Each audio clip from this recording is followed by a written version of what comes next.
नमस्कार, तुमचं नाव सांगू शकता पहिला? संतोष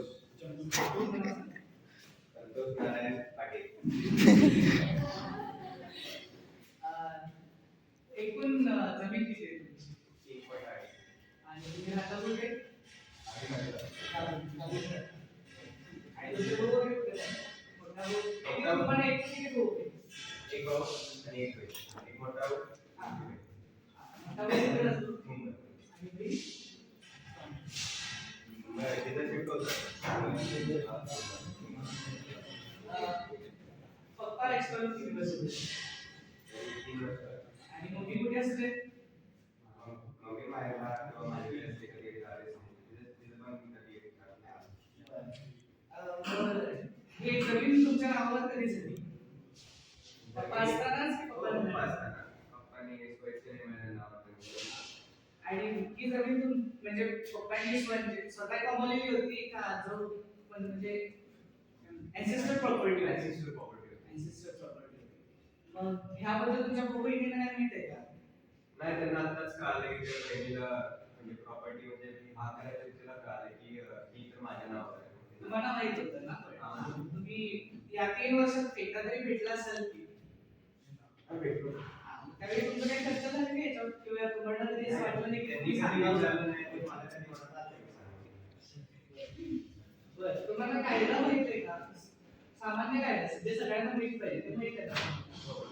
की ज्यावेळी वाढवडिलांची आपण प्रॉपर्टी स्वतःच्या नावावर करतो, पप्पाची नसते, वाढवडिलांची असते, तेव्हा ती प्रॉपर्टी नावावर करायच्या अगोदर भावाची आणि बहिणीची एक साईन लागते आपल्याला की मला ही प्रॉपर्टी नकोय, माझ्या भावाला मी स्वइच्छेने ही प्रॉपर्टी सोडून देते. पण आमच्या वाढवते ऍन्सेस्ट्रल प्रॉपर्टी आहे ती आमच्या पप्पाने दिलेली प्रॉपर्टी पेपर केलेली आहे. तेच पेपर जर मला आले असतील साईन करायला तर मी का नाही करू? जर माझ्या पप्पाची प्रॉपर्टी जर ती मला पाठवत असते तर मी माझ्या भावाची का करू? कारण की मी लाडका आहे ना पप्पाचा. तुम्हाला एक छोटासा डिफरन्स सांगतो ह्यातला पुढे जाण्यापूर्वी की जर पप्पांनी समजा तुमच्या पप्पांकडे काहीच नव्हतं, स्वतः कमवत होतं की स्वतः 3.5 एकर शेती घेतली, 3.8. 3.8 एकर शेती घेतली समजा, तर ती तुमच्या नावावर होऊ शकते यांच्या दोघांच्या सहमतीशिवाय. पण आपल्या लॉ प्रमाणे, प्रॉपर्टी लॉ प्रमाणे, जर वाढवडिलांची जमीन असेल तर तुमचे पप्पा स्वइच्छेने एकट्या मुलाला देऊ शकत नाही, त्याच्यात भावाचा आणि बहिणीचा पण अधिकार असतो. बरं. त्याच्या पप्पाबरोबर दोघी ऑब्जेक्शन.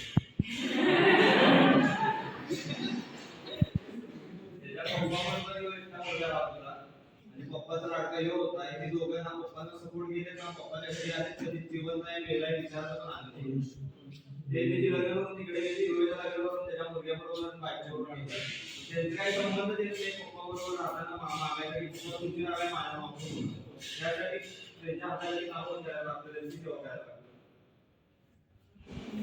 तुम्ही बरोबर बोललात, त्या बाबतीत काय हरकत नाही, हे फॅमिली फॅमिली मॅटर. पण आपण जर आता मॅटर लावले तो आहे आपला property matter. Property matter law प्रमाणे जायला पण पप्पा जिवंत असताना तो त्यांनी पण यायला पाहिजे ना. ते मोठा मॅटर झाला. पण पप्पा जिवंत असताना नावावर गेले ना त्याच्या पप्पाची मध्ये पप्पाच्या नावावरती नागायचे पप्पाच्या नावावर झालं, पण त्यांची पप्पाची ऍक्सिडेंट असेल असं त्याच्या नावावर झाली ना पप्पाच्या जिवंत असताना नावावर असं बघा, समजा आता मी property म्हणून पप्पा जिवंत असताना नाही केलं. पप्पाची सह्या सोबत करून नावावर ठेवली. त्यांच्या दोघांना तिला आठवून सांगा जे काही बोलेल ते सत्यच बोलेल.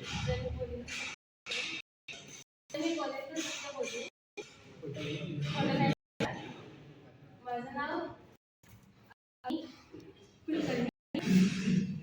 मी माझ्या त्यामुळे मी सांगलीत राहते आणि माझ्या वडिलांचे आणि माझे खूप चांगले संबंध होते.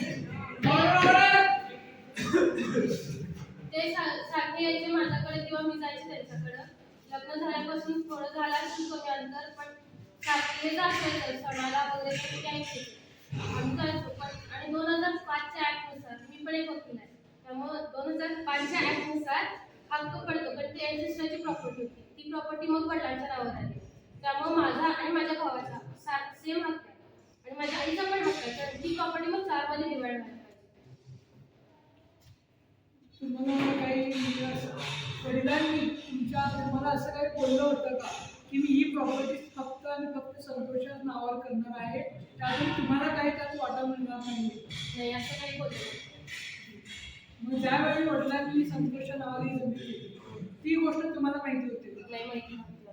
तुम्हाला कोणतंही कन्सल्टंट केलेलं होतं? नाही, काही केलं नाही.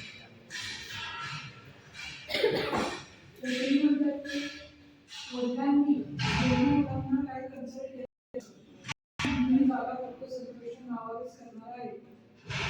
तर तुम्हाला काय बोलायचं? ज्यावेळी वडील जिवंत होते त्यावेळी एफडी पण होती. ती एफडी तिच्या नावाची झाली आहे, त्यासाठी पण उडून काढू शकतोय. ही 3.8 एकर जागा सोडून तिच्या नावाची 1.5 कोटीची एफडी आहे, पण त्याची पण 50% भागीदार आम्ही आहे.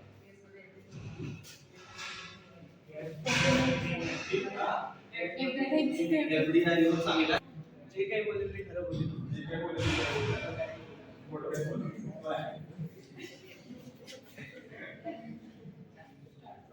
मला माझं नाव सचिन. मी गावाकडे नसतो, मुंबईला असतो माझ्या फॅमिली कामानिमित्त. आणि हे वडिलांनी त्याला नाव दिले मला पण काही माहिती नव्हतं. आणि माझं काही ऑपरेशन पण नाही आहे, फक्त मी मुंबईमध्ये बिझी असतो त्यामुळे सर मला आईला पण बघता येणार नाही आणि मला काय हे पण नको आहे, म्हणजे शेतामध्ये काय हिस्सा पण नको आहे, मला पण काही नको. माझी झालेली चूक आहे, मला काय त्याच्यातून नको, मला काय प्रॉब्लेम नाही. फक्त त्याने एकदा सांगायला अशी माझी इच्छा होती, मला माझ्या प्रॉब्लेमची हे एकाचं ते व्यवसाय करायचा आहे. मग जेव्हा जमीन नावावर घेतली, त्यावेळी तुम्ही असं हक्कपत्र तुम्ही लिहून दिलं का की मला ही प्रॉपर्टी नको आहे? नाही, ते काय वडिलांनी मला काही विचारच नाही, विचारलं नाही मला हे कुठे सांगितलं नाही. त्यावेळी टाळ्या वगैरे लागतात.